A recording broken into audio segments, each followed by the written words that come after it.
নবীর কবর খুঁড়ে তার লাশকে পুড়িয়ে দেওয়া হোক নুরু পাগলার লাশের মতো।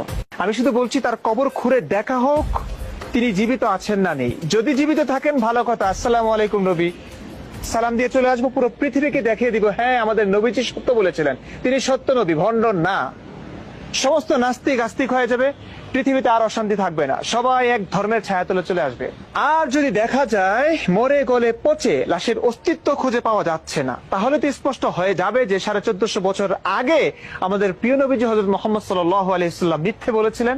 তার কথা মিথ্যে প্রমাণিত হবে, তিনি ভণ্ড প্রমাণিত হবেন আমাদের এই নুরু পাগলার মতো। সাত আসমান সাত জমিনের মধ্যে তোমার মতো বেআকাল মূর্খ বদবাখত জাহেলে মুরাক্কাব আর হয়তো বা একটাও নাই, ঠিক কিনা? নাউজুবিল্লাহ সুম্মা মাআযাল্লাহ। বলে ওই পাগল যাকে কবর থেকে উঠিয়ে পোড়াইছে মারছে, সুম্মা মাআযাল্লাহ বলতেছে তাকে যেভাবে মারছে পুরাইছে, নাউজুবিল্লাহ আমার হুজুরকে আমার জুবানে আনতে কষ্ট হচ্ছে, আস্তাগফিরুল্লাহ। আমার রসুলে পাক সম্পর্কে এরকম কথা বলছে, নাউজুবিল্লাহ বলেন। বলেন আমাকে রুহের জগতে জিন্দা না মুর্দা? আরো জোরে।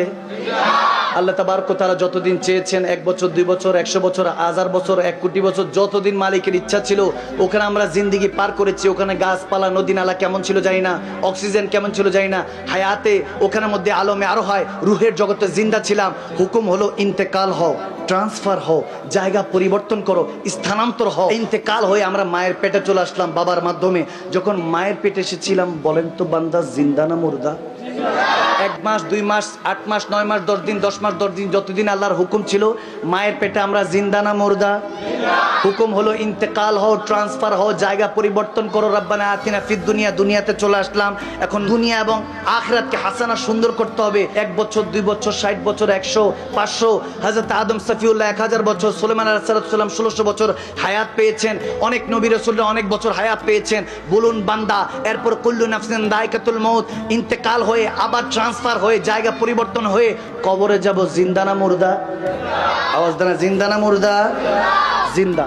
এরপরে ওখান থেকে যতদিন পর্যন্ত সিংহায় ফুট না দিচ্ছেন ঈসা আলাইহিস সালাম, কবরের মধ্যে থাকবো। নবী চিনলে নেয়ামত, না চিনলে কিয়ামত। আওয়াজ দেন, বাইট গে দিয়ে আওয়াজ দিচ্ছেন, আরো জোরে বলেন, ঠিক কিনা বলেন? এবার বলেন তো যতদিন আল্লাহর হুকুম হবে কবর থেকে যখন ইন্তেকাল হয়ে ট্রান্সফার হয়ে হাসর উঠবো, বান্দাগুলি জিন্দা না মুর্দা?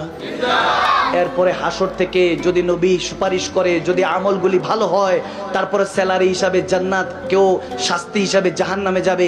যদি জান্নাতে যায় কিংবা জাহান্নামে, বান্দা জিন্দা না মুর্দা? আওয়াজে মনে হয় মুর্দা। আরো জোরে বলেন, জিন্দা না মুর্দা?